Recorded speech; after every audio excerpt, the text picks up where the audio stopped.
गुरुर्ब्रह्मा गुरुर्विष्णु गुरुर्देवो महेश्वर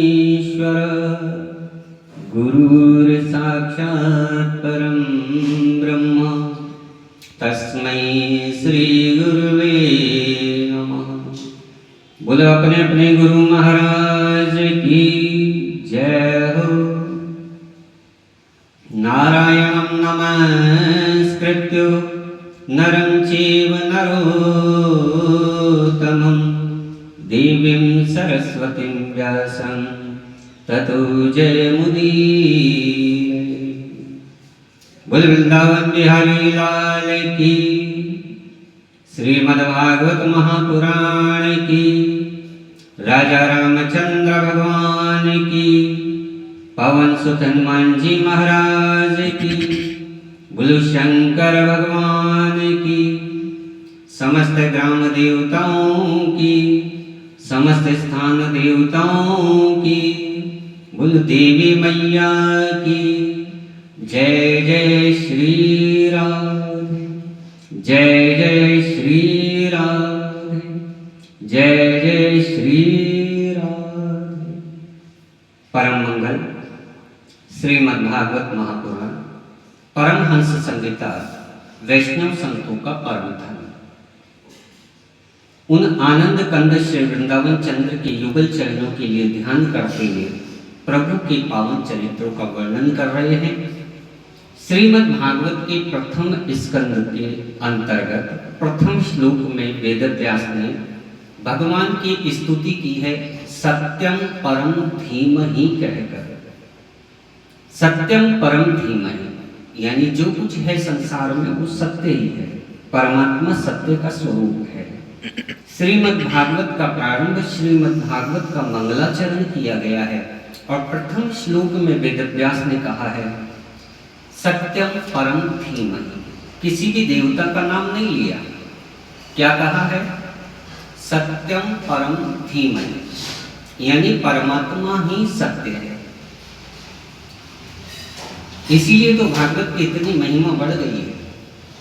यदि किसी देवता का नाम मंगलाचरण में वेदव्यास ने प्रथम में लिया होता तो कृष्ण भक्त ये कह देते कि ये तो कृष्ण की ही कथा है, राम भक्त दूर हो जाते।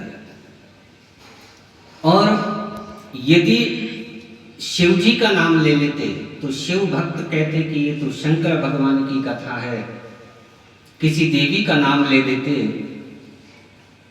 किसी शक्ति का नाम ले देते कि शक्तिम परम धीमहि, शिवम परम धीमहि, कृष्णम परम धीमहि, रामम परम धीमहि।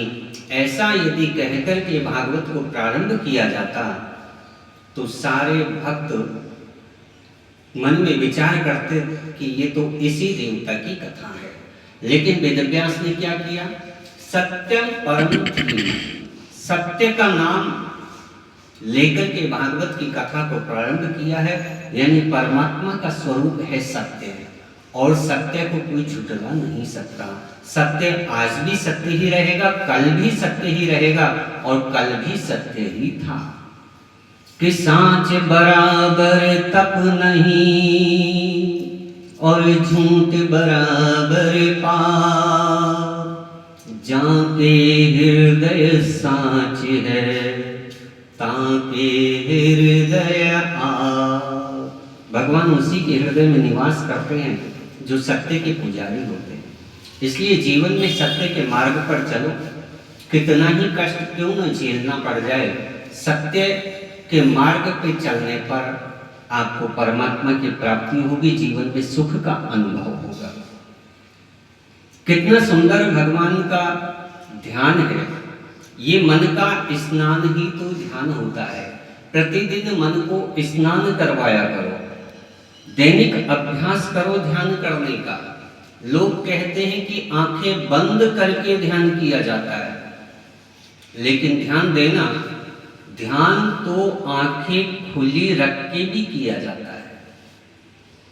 कई भक्त ऐसे होते हैं जो खुली आंखों से भगवान के ध्यान में पहुंच जाते हैं और उनके आगे से कौन गया कौन आया किसने क्या कहा किसी का कोई भान नहीं रहता। क्योंकि वो तो ध्यान में पहुंच गए। और फिर लोग कहते हैं कि महाराज हम आपके आंखों के सामने ही तो थे। महाराज कहते मुझे पता ही नहीं, क्योंकि महाराज तो ध्यान में बैठे। आंखें खुली रख के भी ध्यान किया जा सकता है। ध्यान कीजिए प्रभु का।